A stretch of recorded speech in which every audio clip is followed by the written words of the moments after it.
Էկոնոմիկայի նախարար Գևորգ Պապոյանն այսօր Շիրակի մարզպետարանում հանդիպեց մարզի գործարարներին ու ֆերմերներին։ Հանդիպման մեկնարկին նախ Շիրակի մարզպետը ներկայացրեց տնտեսության զարգացմանն ուղղված պետական ծրագրերը։ Մենք խնդրել էինք պարոն Պապոյանին, որպեսզի էկոնոմիկայի նախարարությունը թվերը հանի, թե Շիրակի մարզում 2018 թվականից մինչև 2026 թվականը ինչ աջակցման ծրագրեր եղել, եւ պիտի նշեմ, որ գումարը որպես այդպեսի ահռելի էր, երբ մենք էլ չենք սպասում, որ այդ գումարի մասին կարող է խոսքը լինել։ Գումարը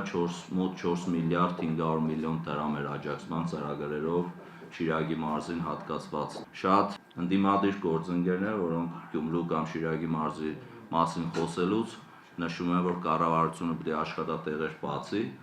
Կառավարությունը աշխատատեղեր ոչ թե բացում է, այլ գործարարներին ստեղծում է հարմարավետ պայմաններ զարգանալու ու նոր աշխատատեղեր բացելու։ Նախարարն անդրադարձավ տնտեսական ոլորտում կառավարության քաղաքականության հիմնական ուղղություններին։ Կառավարությունը պետական աջակցության 22 ծրագիր է իրականացնում, որոնցից 12-ը գյուղ աջակցության, ասաց Պապոյանը։ Սպեկտրը այս առումով շատ լայն է եւ իհարկե իմ նպատակն է այսօր, որպեսզի լսեմ փոքր եւ միջին բիզնեսի ներկայացուցիչներին, ձեր հարցերը լսեմ, ձեր խնդիրները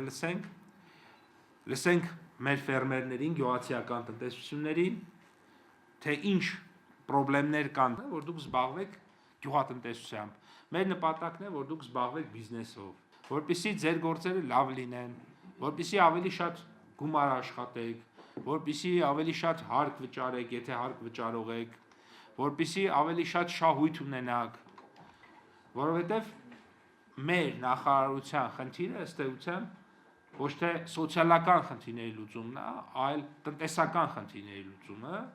Նախարարը պատասխանեց մասնակիցների հարցերին, լսեց նրանց առաջարկներն ու դիտարկումները։ Ախուրյանի համայնքապետը բարձրացրեց ազոտական պարարտանյութերի հարցը։ Պապոյանն ասաց, որ թանկացման մասին գիտի, պետությունը կսուբսիդավորի պարարտանյութը։ Վաղ կառավարությունը կընդունի նոր ծրագիր, որով 3000 դրամի չափով կսուբսիդավորվի ազոտական, կալիումական, ֆոսֆորական պարարտանյութերի գները ամեն 50 կիլոգրամանոց պարկի համար, ամեն 50 կիլոգրամի համար, եւ նաեւ վերջերս ընդունել ենք 1-ից 2 միլիոն դրամ առանց տոկոսի գյուղատնտեսական վարկերի ծրագիրը, որը դուք կարող եք օգտագործել առանց բացառության ցանկացած ուղղության մեջ, եթե այդ ուղղությունը գյուղատնտեսական է։ Հաջորդ հարցի հեղինակը գործարար էր, նրան հետաքրքրում էր վերամշակող արտադրության ոլորտում աջակցության հնարավորությունը։ Մոտ 1200 տոննա մասնավորապես Գյումրիից վերամշակել, տեղափոխել եմ Երևան, հանձնել եմ։ Ես կարող եմ ավելի շատացնել, մոտավորապես տարեկան հասցնել 3000 տոննայի թափոնների վերամշակում։ Ակնկալում եմ պետական աջակցություն, որպես կառուցել ավելի մեծ վարկի վերամշակման կենտրոն։ Որպեսզի մեծացնեք ձեր կարողությունները, ամենայն հավանականությամբ պետք է լինելու սարք-սարքավորումներ։ Եթե այդ սարք-սարքավորումները դուք բերեք ԵԱՏՄ տարածքից, արդեն պարզ է, որ մաքսատուրք չեք վճարի, ազատված եք, որովհետև մենք մի մաքսային գոտում ենք։ Եթե բերեք երրորդ երկրներից, էական չի։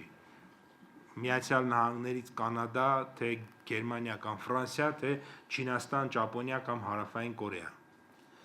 Դուք ըստ գործող օրենսդրության պետք է վճարեք մաքսատուրք։ Քանի որ դուք արտադրական գործունեությամբ եք զբաղվում եւ թափոնների վերամշակմամբ եք զբաղվում, ապա մենք կաջակցենք ձեզ եւ ձեզ կազատենք մաքսատուրքից։ Նախարարն ասաց, քննարկման ժամանակ հնչեցված առաջարկներն ու դիտարկումները կարձանագրվեն հետագա ուսումնասիրության, վերլուծության եւ հնարավոր լուծումների մշակման նպատակով։ Քրիստինա Մկրտչյան, Մարտին Գևորգյան, Լուրեր։